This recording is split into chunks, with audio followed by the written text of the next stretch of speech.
हम लाते हैं top news, आपके फेवरेट टॉक शोज और अनलिमिटेड एंटरटेनमेंट सिर्फ यूट्यूब पर। अगर आपने अभी तक हमारा चैनल सब्सक्राइब नहीं किया तो अभी सब्सक्राइब करें और बेल आइकॉन को क्लिक करके हमारी लेटेस्ट वीडियोस के बारे में अपडेट जानें। सब्सक्राइब कीजिए और हम आपको लिए चलेंगे आपकी फेवरेट वीडियो की तरफ।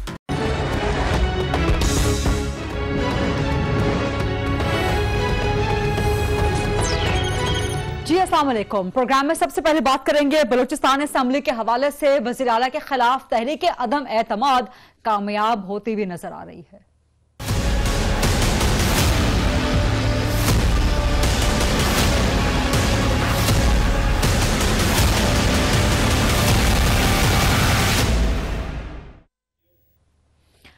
बलूचिस्तान असेंबली में सियासी तूफान खड़ा हुआ इसी हफ्ते और अचानक से वज़ीर आला बलूचिस्तान नवाब सनाउल्लाह ज़ाहरी के खिलाफ तहरीक अदम एतमाद, उनकी अपनी जमात, उनकी अपने हुकूमती अराकीन वो लेके सामने आ गए। बड़े बड़े सूबाई वुज़रा ने इस्तीफा दे दिया, जिनमें वज़ीर दाखिला सरफराज बुगटी, मीर डोमकी भी शामिल हैं और आज एक मुशीर और एक सूबाई वजीर राहत जमाली साहिबा और अब्दुल मजीद अबड़ो, उनका इस्तीफा सामने आ गया है। इस वक्त तक तवक्कुआत यही लग रही हैं, इम्कानात यही मजबूत लग रहे हैं कि नवाब सनाउल्लाह ज़ाहरी वज़ीर आला बलूचिस्तान, उनके खिलाफ तहरीक अदम एतमाद कामयाब हो जाएगी, क्योंकि इनिशियली इस तहरीक पे 14 अरकान के दस्तखत थे और अब तक की बलूचिस्तान असेंबली की जो नंबर गेम है वो वज़ीर आला के मुखालिफिन के पास ज्यादा है।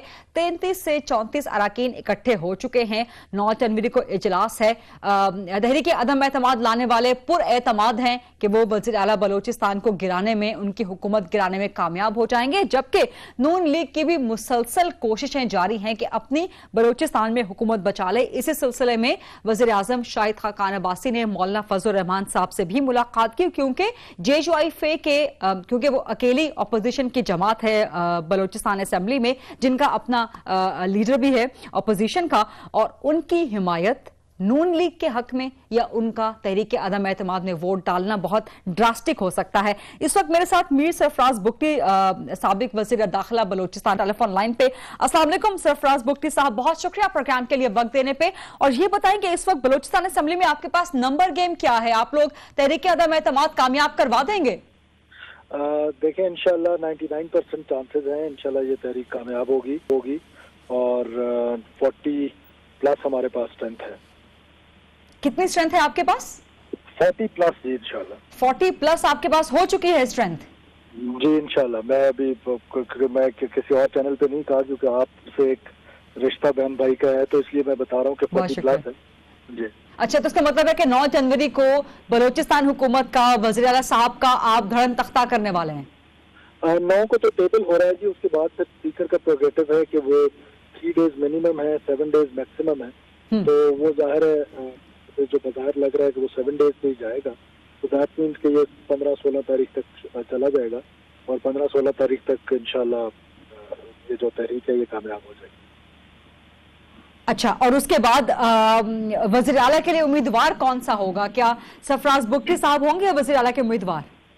देखिए, मैं बिल्कुल उम्मीदवार नहीं हूँ। बहुत सीनियर दोस्त हैं और ये उन दोस्तों ने फैसला करना है। उसमें जिन जमातों ने हमें सपोर्ट किया हम उनसे भी जरूर मशवरा करेंगे, अपने मरकजी कायदीन से भी मशवरा करेंगे और उसके बाद ये फैसला करेंगे कि कौन वज़ीर आला होगा।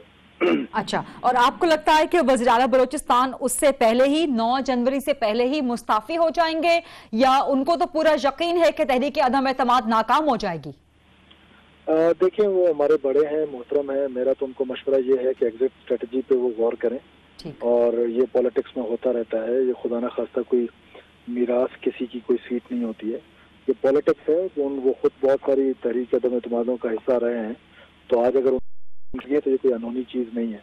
तो मैं समझता हूँ कि ये उनके लिए भी मुनासिब है कि वो खुद सोच विचार करें, अपने दोस्तों से, अपने करीबी लोगों से मुशावरत करें। लेकिन अभी तक तो जो उनके मुशीर हैं वो जो उनको मशवरा दे रहे हैं कि लोगों के ट्रांसफर पोस्टिंग से या किसी की सिक्योरिटी छीन जाने से या किसी को डराने धमकाने से कोई डर जाएगा, तो मेरा नहीं ख्याल कि पॉइंट ऑफ नो रिटर्न पे पहुंच गए। उल्टा ये तो और लोगों को नाराज ही कर रहे हैं। अच्छा सरफराज भाई, ये बताएं कि तहरीक अदम एतमाद लाने का मकसद क्या है? इसके बाद आप लोगों का प्लान क्या है, पॉलिटिकल प्लान क्या है? देखिए, इट इज वेरी सिंपल। हम इन हाउस चेंज लाना चाहते हैं और इन हाउस चेंज अगर किसी एक शख्स की अकाउंटेबिलिटी असेंबली से होती है तो मैं समझता हूँ इससे डेमोक्रेसी स्ट्रेंथन होती है। लेकिन why at this time Sarfaraz भाई, वाई एट दिस टाइम, जबकि जनरल इलेक्शंस कोई 5-6 महीने की दूरी पे है, सिर्फ असेंबली ने वैसे ही टूट जाना था। असेंबली इज वर्किंग, इस assembly is working even if 10 days are left, that is our constitutional right। और इस टाइम आपको पता है कि there are so many reason. मैं सिर्फ एक रीजन यहाँ पे कोट करना जरूर चाहता हूँ कि सीपैक एक हमारे लिए गेम चेंजर साबित हो सकता है। मैं बड़ा दुख से कहना पड़ता है कि सीपैक के लिए एक कमेटी बनी थी जिसने लेजिस्लेशन करनी थी बलूचिस्तान में, मैं उसका मेंबर था और ऑनरेबल चीफ मिनिस्टर साहब जो हैं वो उसके चेयरमैन थे। उन्होंने आज तक उसकी कोई इंट्रोडक्टरी मीटिंग नहीं बुलाई। पिछले 3-3 महीनों से फाइलें उनके पास पड़ी हुई हैं, वो उसको मूव नहीं करते हैं। तो गवर्नेंस की हालत जो है वो दिन ब दिन वीक होती जा रही थी। 30,000 के करीब ऐसी पोस्टें पड़ी हैं, वैकेंट हैं, और बलूचिस्तान में बेरोजगारी का मसला है। उसका भी एक स्पीडी प्रोसेस तय किया गया था कैबिनेट में, लेकिन अनफॉर्चुनेटली उस पर भी किसी ने आज तक अमल नहीं किया। So there could be 1000 reasons. या आपका प्रोग्राम बड़ा छोटा हो जाएगा। नहीं, आप ये तहरीक अदम एतमाद का मुस्तकबिल का फैसला हो जाए फिर आपसे तफसील से प्रोग्राम करेंगे। बहुत शुक्रिया मीर सरफराज बुगटी साहब, प्रोग्राम के लिए वक्त दें। और अभी मेरे साथ मौजूद है JUIFA के सेनेटर अताउर रहमान साहब, क्योंकि JUIFA का ऑपोजिशन लीडर है असेंबली में बलूचिस्तान। अस्सलाम वालेकुम अताउर रहमान साहब, बहुत शुक्रिया प्रोग्राम के लिए वक्त देने पे। एहसन इकबाल साहब ने आज कहा है कि उन्हें सेनेट के इंतखाबात वक्त पे होते नजर नहीं आते, और डिप्टी चेयरमैन अब्दुल गफूर हैदरी, जिनका ताल्लुक आपकी ही जमात से है सेनेट के, उन्होंने भी कहा है कि पार्लियामेंट अपनी मुद्दत पूरी करती नजर नहीं आती। तो आपको सेनेट के इंतखाबात वक्त पे होते नजर आ रहे हैं? बिस्मिल्लाहिर्रहमानिर्रहीम। बहुत शुक्रिया फारूकी साहिबा।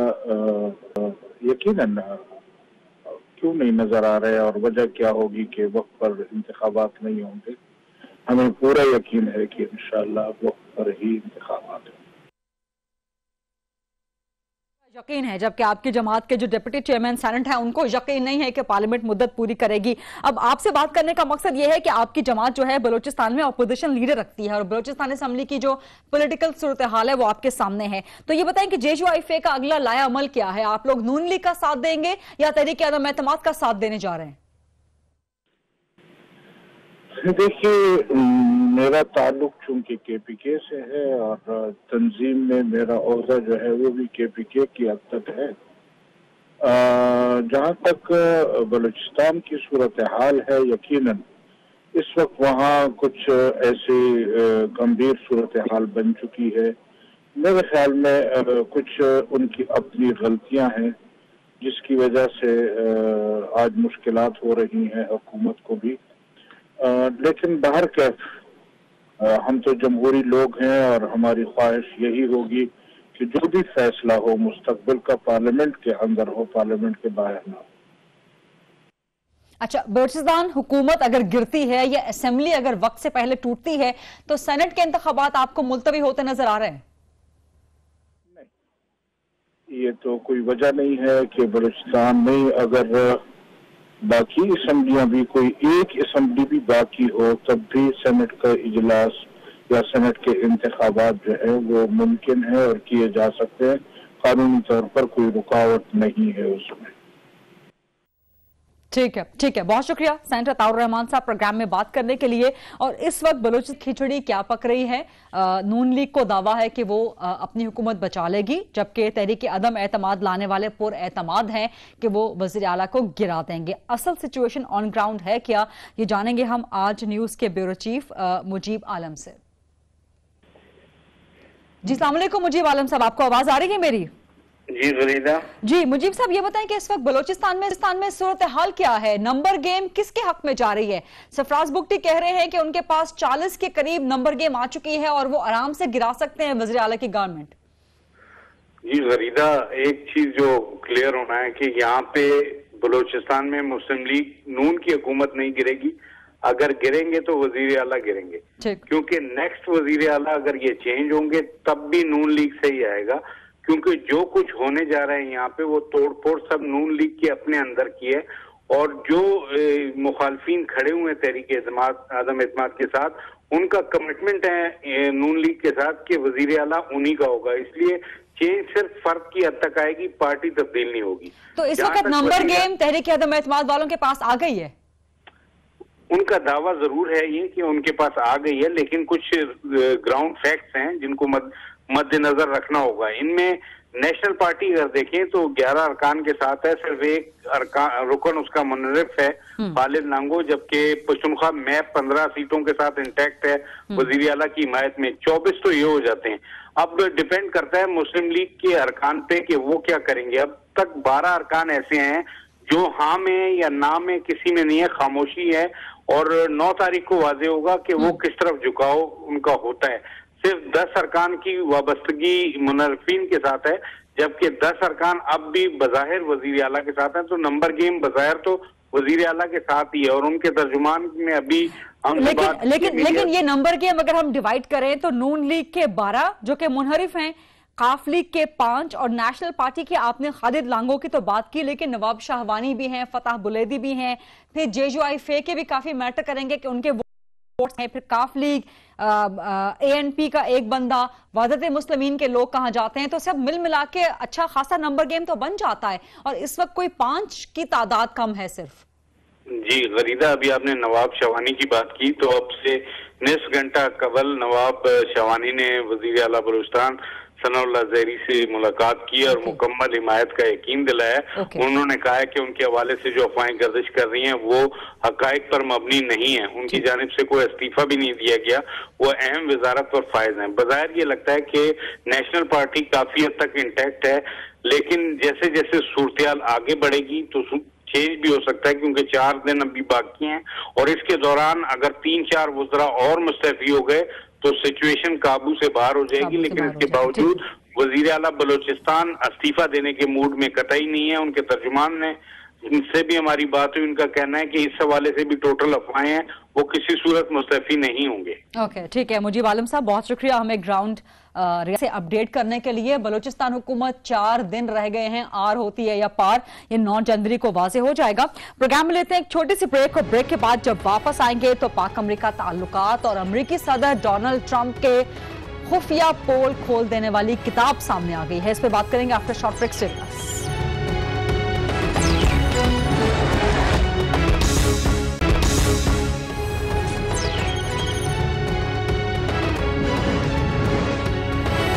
Welcome back after the break, और बात करेंगे पाक अमरीका ताल्लुकात के हवाले से।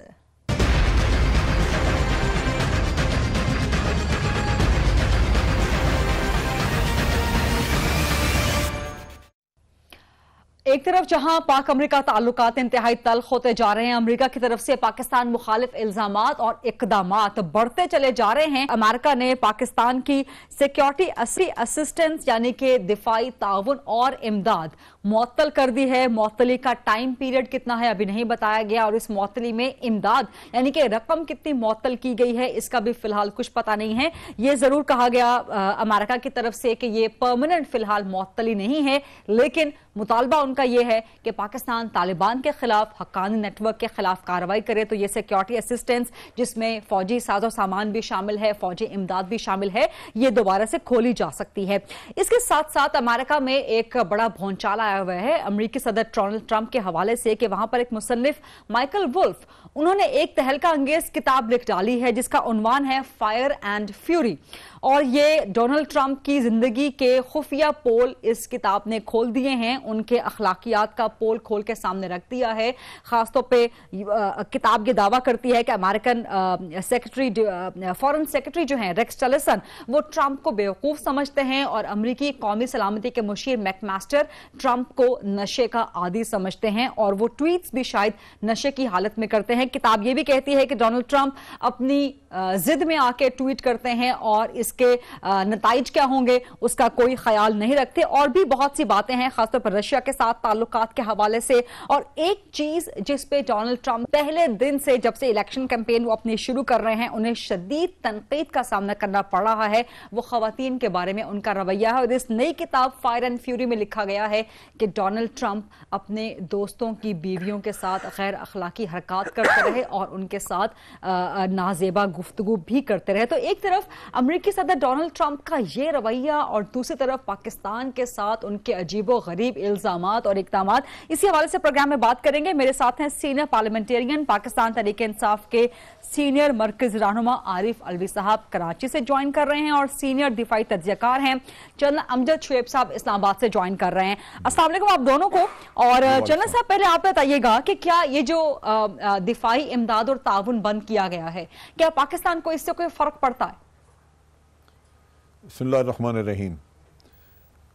देखिए, जहाँ तक दिफाई इमदाद का ताल्लुक है, अगर आप उसका तजिया करें कि वो है क्या, तो उसमें कोलिशन सपोर्ट फंड के पैसे हैं जो कि ऑलरेडी आप खर्च कर चुके हैं।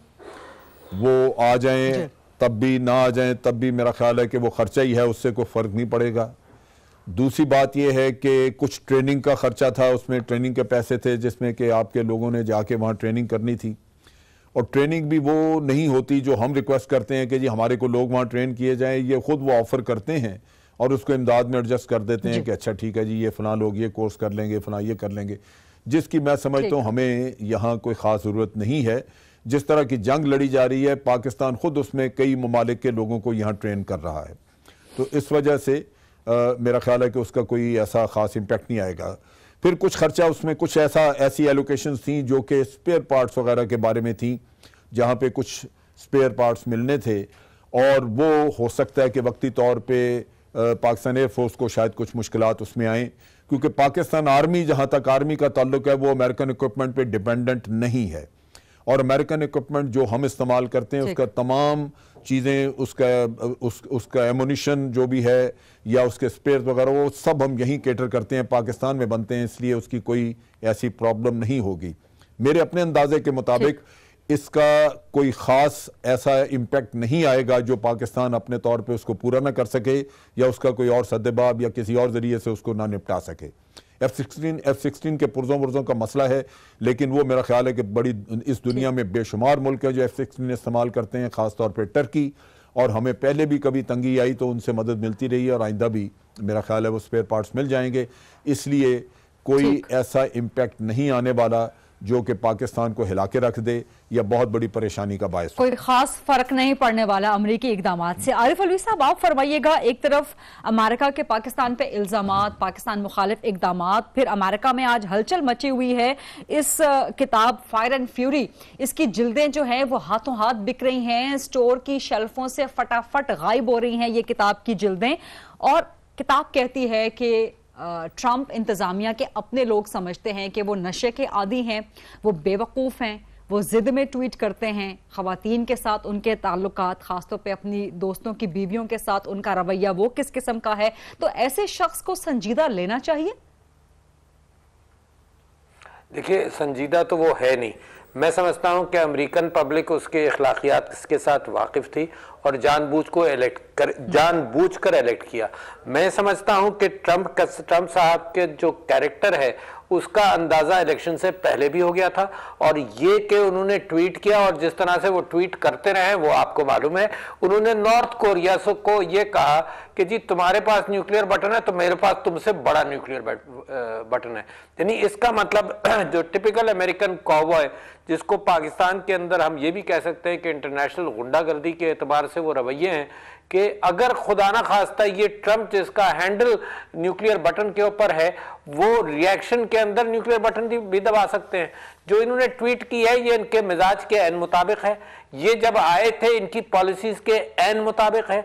मगर कमाल ये है कि इसके अंदर आप ये बात देखिए कि मुस्लिम दुनिया के एतबार से लोगों का रिएक्शन, सिर्फ टर्की के सदर अर्दोगान ने पाकिस्तान के सदर को फ़ोन कर यकजहती का इजहार किया और उन्होंने कहा फिक्र मत करो। बाकी जो 40-48 ममालिक हैं मुसलमानों की अक्सरियत के, उनका कोई इसके अंदर कोई रिएक्शन नहीं हुआ। मैं समझता हूं कि ट्रंप साहब ने तो इंटरनेशनल दहशतगर्दी बढ़ाई है। दुनिया पूछती थी मुस्लिम दुनिया से कि दहशतगर्द क्यों पैदा हो रहे हैं। दहशतगर्द इस तरह से पैदा हो रहे हैं कि जो फ़लस्तीन का मामला है उसको भी रिजॉल्व नहीं किया। अफगानिस्तान के अंदर जो कत्लो गारत गरी की है, जो इराक में की है, जो सीरिया में की है, जो शाम में की है, जो लीबिया में की है, वो इतनी आया हो गई कि वहां भूख और इफलास, वो ममालिक जहां लोग अमन और चैन से रहते थे, यकीनन डिक्टेटरशिप थी, मगर वहां भूख और इफलास के अंदर मेडिटेरेनियन के अंदर घुसकर वो मरते भी हैं बेचारे, शाम के लोग और लीबिया के लोग और दुनिया भर के, और यूरोप जाने की कोशिश करते हैं। मैं आपसे ये कहना चाहता हूं कि ये 2001 के अंदर इमरान खान वो वाहिद सियासतदान था जिसने काबुल के ऊपर बमबारी के हवाले से जब से ये बात कहना शुरू की, देखो कि अमेरिका के दहशतगर्दी हमारा प्रॉब्लम है, जो अंदरूनी दहशतगर्दी है उसको हम हैंडल करेंगे, मगर अमेरिका के साथ पार्टनरशिप कर कर पाकिस्तान के बाहर की दहशतगर्दी के अंदर उनके साथ ताउन जो है वो बड़ा धोखे वाला ताउन है। एक हुकूमत बात करती है कि जी मुज़ाकरात होने चाहिए। अमेरिकन हुकूमत बारक ओबामा के जमाने में ये कहती थी कि मुज़ाकरात, फिर जब मुज़ाकरात के लिए पाकिस्तान ने अपने कॉन्टैक्ट को इस्तेमाल करना शुरू किया तो उन्होंने इस्लामाबाद में कत्ल कराया। ये डू मोर ये वो कहते हैं और पाकिस्तान के जो क़यादत है वो कहती है दो मोर। ये जो रिलेशनशिप है ये नहीं रहनी चाहिए, ये नहीं होनी चाहिए, मगर 235 मिलियन डॉलर अगर सारा क्वांटम ऑफ एड यही है तो वो तो जैसे किसी ने कहा कि डायर साहब के बेटों के 2 टावर हैं वो उसके बराबर हैं, या नवाज शरीफ साहब के जो फ्लैट हैं, ये सब चीज़ें ऐसी नहीं है कि पाकिस्तान की मईशत को नुकसान पहुंचे। मगर साथ साथ आप एक बात और समझिए कि दुनिया की साजिशों के अंदर जो हम फंसते हैं उसके हमारे यहाँ जो इख्तिदार में लोग हैं उनकी अपनी जायदादें बाहर हैं, हमारे यहाँ इख्तिदार में जो लोग हैं वो कॉम्प्रोमाइज करते हैं इंटरनेशनल इश्यूज के एतबार से, वो करप्ट हैं, लिहाजा वो ब्लैकमेल भी होते हैं। इसमें से खुददारी चाहिए। और जैसे बड़ी अच्छी आज एक मिसाल दी और तारीख याद दिलाई कि कंबोडिया को अमेरिका जब वियतनाम में फेल हो रहा था तो उसने कंबोडिया को कहा कि तुम वियतनाम में इंटरफियर कर रहे हो, जिस तरह से वो अफगानिस्तान में फेल हो रहा है तो उसने पाकिस्तान को कहना शुरू किया कि तुम्हारी वजह से फेल हो रहे हैं।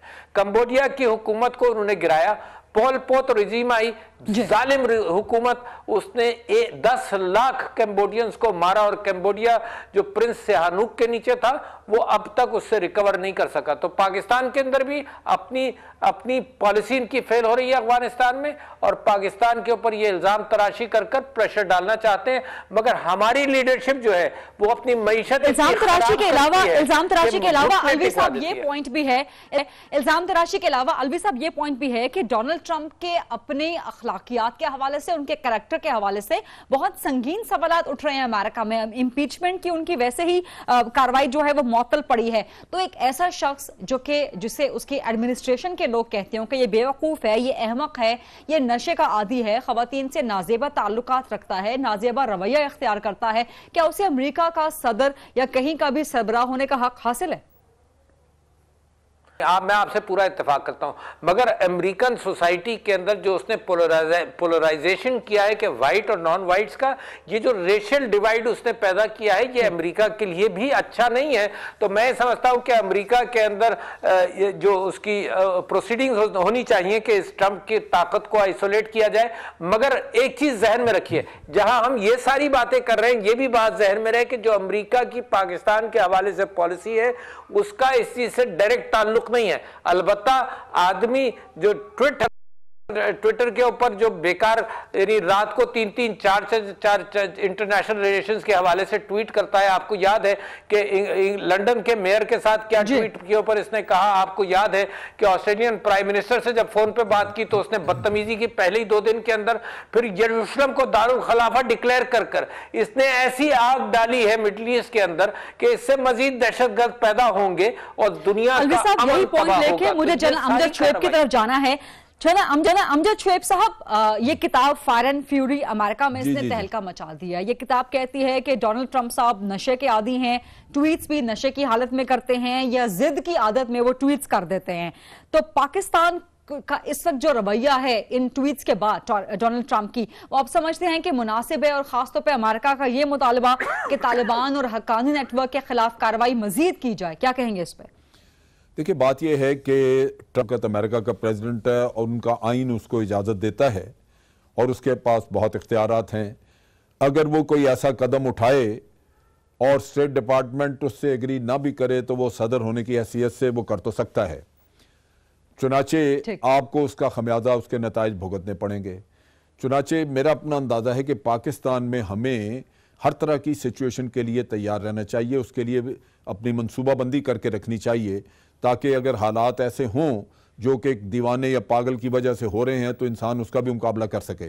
अब सूरत हाल ये है कि आपने ट्रंप की बात की कि वो इखलाकी गिरावट का शिकार होने के बावजूद वहाँ इलेक्ट हुआ, तो डेमोक्रेसी में यही चीज़ें हैं कि लोग उस वक्त ऐसे नारे लगा के अवाम को बेवकूफ़ बनाते हैं, अवाम के साथ झूठे वादे करते हैं और वो उनको इलेक्ट करते हैं। आप इंडिया में देख लीजिए कि मोदी जो इंटरनेशनली रिकग्नाइज टेररिस्ट था उसको इलेक्ट कर लिया वहाँ पे, और अमेरिका वगैरह सारे रिकनसाइल कर गए। बहुत सारे मुल्कों में ऐसा है। तो ये अवाम का अपना फैसला है, नेचुरली उसको पजीराई होती है, आप उसको बदल नहीं सकते। बावजूद इसके कि ट्रंप के बारे में पहले भी बहुत कुछ मटेरियल अवेलेबल था इंटरनेट पे भी, और बाकी भी अखबारात की ज़ीनत था, बहुत सारे लोग जानते थे और पहले भी बातें करते थे, लेकिन अवाम के फैसले हैं, नेचुरली उसको आप चैलेंज नहीं कर सकते। अब उस शख्स से पूरी दुनिया को पाला पड़ा हुआ है और पूरी दुनिया उसका खमियाजा भुगत रही है, उसके इन फैसलों का, उसकी बदज़बानी का। आप देखिए कि उसने हलफ उठाने के फौरन बाद ऑस्ट्रेलिया के प्राइम मिनिस्टर के साथ क्या रवैया अख्तियार किया था, इतना तौहीन अमेज। ये वो शख्स है जो कि अमेरिका के लिए बजाते खुद उस कौम के लिए एक बदनामी और रुसवाई का बायस बन रहा है। जो बाइडन पीछे साहब, आपने अवाम के फैसलों की जिक्र करनी है तो जिक्र किया है, तो आज एक फैसला सामने आया है जो कि हुदैबिया केस के हवाले से है। टाइम चूंकि खत्म हो रहा है तो मैं अलवी साहब से एक सवाल जरूर करना चाहती हूँ। अलवी साहब, सुप्रीम कोर्ट ने रिलीज कर दिया है 36 सफ़े पर मुश्तमिल ये हुदैबिया केस के हवाले से फैसला है। उसमें कहा गया है कि जो हुदैबिया पेपर मिलकर रेफरेंस है, that served no purpose but to oppress the respondents, और यह भी कहा गया कि ये respondents were denied the due process and the legal process was abused. तो क्या कहेंगे आप इन रिमार्क्स पे सुप्रीम कोर्ट के? सर, सिर्फ एक दो बातें पेशी गुफ्तगू के साथ जरा सा जोड़ दूं। मैं ये कहता हूं कि पाकिस्तान अमन चाहता है अमेरिका के साथ भी, ये भी जहन में रखिएगा। दूसरे ये कि मैं समझता हूं कि बहुत सारे अच्छे रिएक्शंस हो सकते हैं जो हमको कर लेने चाहिए। अमेरिका की सबसे बड़ी एम्बेसी दुनिया की, CIA की सबसे बड़ी एस्टेब्लिशमेंट इस वक्त पाकिस्तान में है, तो यानी जितने पर्सनल हमारे अमेरिका ने इजाज़त दिए हुए एम्बेसीज में, तो यहाँ की एम्बेसी को भी उस एतबार से कंट्रोल किया जाए। मैं अब आता हूँ हुदैबिया के हवाले से। हम तो पहले ही से ये कह रहे थे कि नैब ने पहले भी नहीं प्रोसिक्यूट किया सही तरह से, जजेस ने हुदैबिया का केस बाहर फेंक दिया और दोबारा नैब ने सुप्रीम कोर्ट के अंदर भी प्रोसिक्यूट सही तरह से नहीं किया। जब मेरा वकील ही प्रोसिक्यूट नहीं करेगा तो सुप्रीम कोर्ट वो जो जजमेंट पकड़ेगी वो वैसे ही पकड़ेगी जो इंफॉर्मेशन दूसरा वकील दे रहा होगा। तो नैब ने ये बड़ी अहमकाना हरकत की है कि जिसके हवाले से दो जजेस ने, जब पनामा का फैसला आया, दो जजेस ने कहा कि भाई इसके अंदर तो बड़ी डिटेल्स हैं, जो नैब के अंदर जो सारे चेक्स गए क्या हुआ, तो वो तो चीज देखी नहीं गई। मेरे पास वक्त खत्म हो रहा है, लेकिन ये सुप्रीम कोर्ट का फैसला कहता है कि हुदैबिया का reference served no purpose but to oppress the respondents. Operation की बात हो रही है यहाँ पर। एग्जैक्टली वो बात हो रही है जनरल मुशर्रफ के पीरियड की। नो पर्पस मींस कि it was used primarily being used for suppression of the opposition, है ना। वो नो पर्पस का ये मतलब नहीं कि रेफरेंस क्या था, नो पर्पस का मतलब कि सिर्फ उसको इस्तेमाल उसके लिए किया गया। जी हाँ, बिल्कुल बिल्कुल ठीक है। ये डिस्कशन बड़ी इंटरेस्टिंग हो रही है, लेकिन अनफॉर्चुनेटली टाइम मेरे पास खत्म हो गया। इसे किसी और दिन भी कंटिन्यू करेंगे आप दोनों के साथ। Let's take a short break, और ब्रेक के बाद जब वापस आएंगे तो एयर मार्शल असहर खान आज हमसे जुदा हो गए हैं, उनके बारे में बात करेंगे।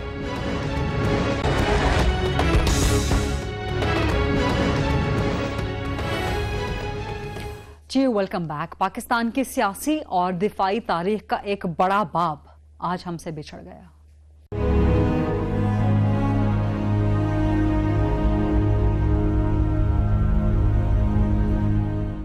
Air marshal Asghar Khan Pakistan air force के पहले कमांडर इन चीफ, पहले पाकिस्तानी सरबराह पाकिस्तान एयरफोर्स के आज हमसे बिछड़ गए। उम्र उनकी 90 साल से जायद थी। एक तवील अरसे से अलील थे वो, लेकिन अपने सीनों में पाकिस्तान की ना सिर्फ दिफाई तारीख बल्कि सियासी तारीख के बहुत से अहम राज लेकर वो इस दुनिया से रुखसत हो गए। असहर खान के केस के नाम से असहर खान साहब के हवाले से कौन इस मुल्क में वाकिफ नहीं होगा। कुछ राज उन्होंने कौम के साथ शेयर किए, खासतौर पे 1996 में जब वो एक मशहूर ज़माना असहर खान केस लेके सुप्रीम कोर्ट में गए, और ये उस वक्त मुमकिन हुआ जब मोहतरमा बेनज़ीर भुट्टो भुट्टो के वज़ीर दाखिला नसीरुल्लाह खान बाबर ने 1994 में कौमी असम्बली के फ्लोर पे कहा कि पाकिस्तान की खुफिया एजेंसी ISI ने 1990 के इंतखाबात में IJI बनाने के लिए ताकि पाकिस्तान पीपल्स पार्टी की हुकूमत ना आ सके इक़्तिदार में IJI को पैसे भी दिए। नसीरुल्लाह बाबर के इस एतराफ़ के बाद असर खान साहब सुप्रीम कोर्ट गए और 16 साल बाद उनको इंसाफ उस वक्त मिला जब उस वक्त के चीफ जस्टिस इफ्तिखार मोहम्मद चौधरी साहब ने असर खान पिटीशन का फैसला सुना दिया, लेकिन वो फैसला आज तक अपने अमल दरामद का मुंतज़िर है, अपने अंजाम का मुंतज़िर है। असर खान साहब तो हमसे जुदा हो गए, अलविदा हो गए, रुखसत हो गए, लेकिन असर खान केस क्या वो भी आज के बाद हमसे रुखसत हो जाएगा? क्या उसे भी आज के बाद अलविदा कह दिया जाए या इस केस का कोई अंजाम सामने आएगा? और ये उन बहुत से सियासी राजों में से एक है जो असर खान साहब ने पाकिस्तानी कौम के साथ शेयर किए।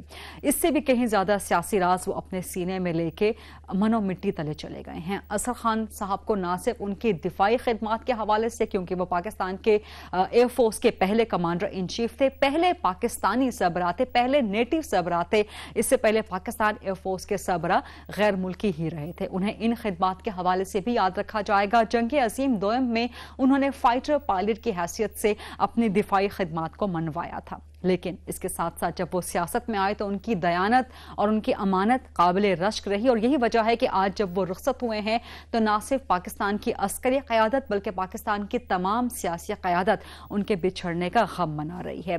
जुल्फ़िकार अली भुट्टो की जेल से रिहाई अयूब खान के ज़माने में, उसके लिए भी असर खान साहब ने एक बड़ी तहरीक चलाई थी, जिसके बाद उन्होंने तहरीक इस्तिक़लाल की बुनियाद रखी जो बाद में पाकिस्तान तहरीक इंसाफ में सम हो गई। लेकिन आज उन्हें अलविदा कहते हुए, उन्हें रुखसत करते हुए सबसे बड़ा सवाल ये कि असर खान साहब तो हमसे जुदा हो गए, असर खान केस क्या वो भी जुदा हो गया? क्या वो भी बंद हो गया? वो केस अभी भी अपने अंजाम का मुंतज़िर है।